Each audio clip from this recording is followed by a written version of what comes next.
For those of you who follow the MLB, you likely know that Merrill Kelly is an ace pitcher who was recently traded to the Texas Rangers in the year 2025.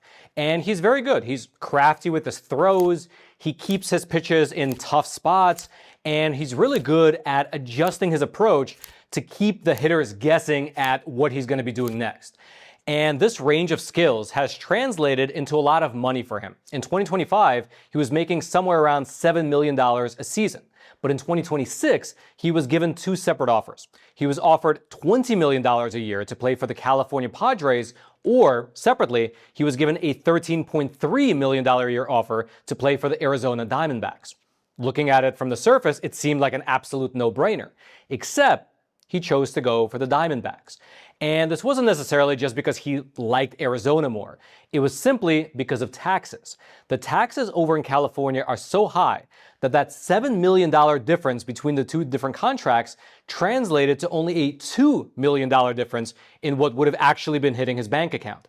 In Arizona, he'd make $13.3 million a year and take home about $8 million. But in California, he'd on paper be making $20 million a year, but taking home about $10 million. And I guess for him, that wasn't enough to make the move to the Golden State. In explaining his decision, here's what he told the media. Quote, "I don't think it's any secret on how much money you get taken out of your pocket when you go to California.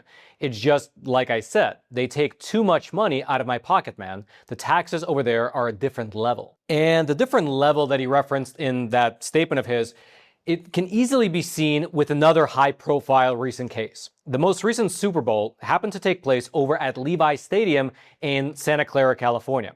And as I'm sure many of you know, the Seattle Seahawks wound up winning that game.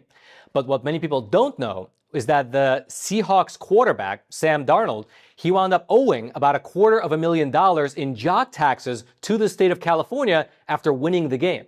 That was, by the way, roughly $70,000 more than he actually earned for that game.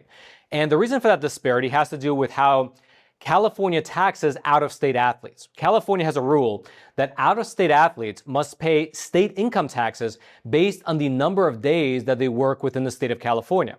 And the Seahawks, during their Super Bowl trip to California, touted 8 working days. So the California Treasury Department, they took Darnold's $35 million a year salary, they divided it by 200 working days, they multiplied it by 8, which is the number of days he worked in California, and they taxed them at the higher tax rate that they have in California. If he had played that same Super Bowl game over in Arizona, instead of owing $250,000, he would have instead had an extra $200,000 in his purse. But because he played in California for just 8 days, he wound up paying $70,000 to win the Super Bowl. All right, just to pause here for a super quick moment, I'd like to introduce our sponsor and my own personal gold dealer, American Hartford Gold. Now, as soon as the latest round of tariffs hit, almost immediately, the stock market hit some serious waves, we could say. It became super turbulent, very volatile, and of course, these conditions don't just affect Wall Street, they affect all of us with our investments and our retirement accounts. That's why I want to introduce a company that I trust and I use myself to help secure my own savings, American Hartford Gold.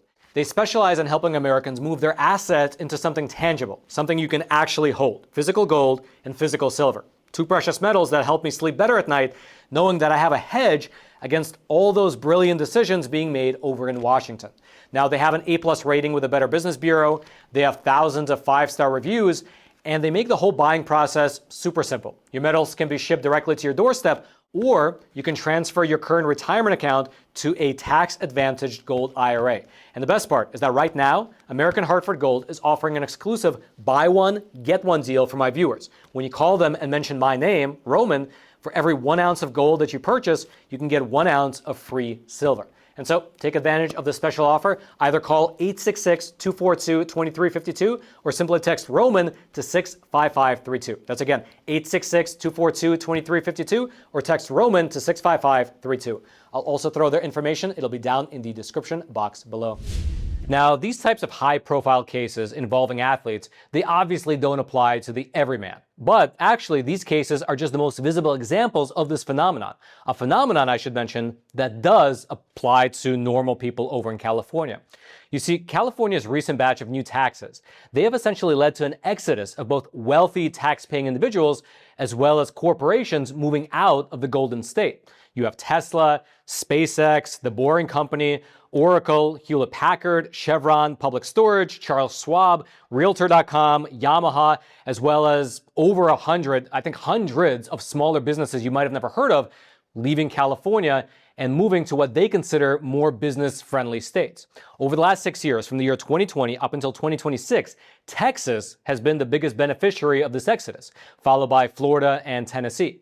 And what's happening with businesses and corporations is also being mirrored by the individual residents as well. To that end, you have data from both U-Haul alongside the California Department of Finance showing that last year, in 2025, 216,000 residents left the state, which was similar to the 239,000 that left the year before that. In fact, California is one of the few states in America to actually be losing population year after year. And that loss of able-bodied humans translates to a real-world loss of tax revenue. Quote, tech investor Chamath Palihapitiya estimates that the total wealth that has left California in the past month is $1 trillion. That was back in January of 2026. He wrote that we had $2 trillion of billionaire wealth just a few weeks ago. Now, 50% of that wealth has left, taking their income tax revenue, sales tax revenue, real estate tax revenue, and all their staffs and their salaries and income taxes with them. California is estimating budget shortfalls this year of $3 billion to $18 billion. Mr. Palihapitiya noted that California billionaires paid 13.3% of their income to the state every year, and with them gone, the middle class will have to foot the bill. Seemingly understanding this, California's middle class is also fleeing. Last year marked the 6th consecutive year that California ranked first among the nation's states in terms of outbound migration, with more one-way U-Haul customers leaving than arriving. The Golden State has led the nation in outbound migration for 6 years in a row.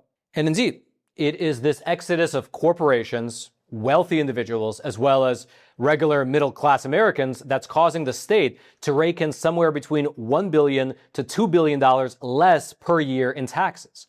And so it's a bit ironic. The government wants to take in more money, so they raise taxes to do so. People leave because they just don't want to get taxed anymore. And then the government winds up with less money than if they did nothing at all. This concept, by the way, it does have a name in economics. It's called the Laffer curve. It shows the relationship between the tax rate and the tax revenue. And so basically, if the tax rate is 0%, then the government obviously gets $0. But then if the tax rate is 100%, the state also gets $0 because people stop working at that point. And so somewhere between those 2 points is the optimal tax rate. Now, where that exactly is on the curve, it's hard to perfectly determine. There's a lot of different variables to consider and to factor into any specific situation. And so you can test and see what happens. And judging by the exodus of wealth, both corporate and personal, out of California, it looks like they might have found themselves on the right side of the curve, taxing more, but getting less. But hey, let me know your thoughts on the subject. I know a lot of you watching this program, based on the metrics I can see on the back end, happen to live in California. And so what do you think about the tax situation? Is it really as bad as the data makes it seem? Do you think you get enough services and amenities back from the state to justify the high cost? And also, are you yourself considering moving?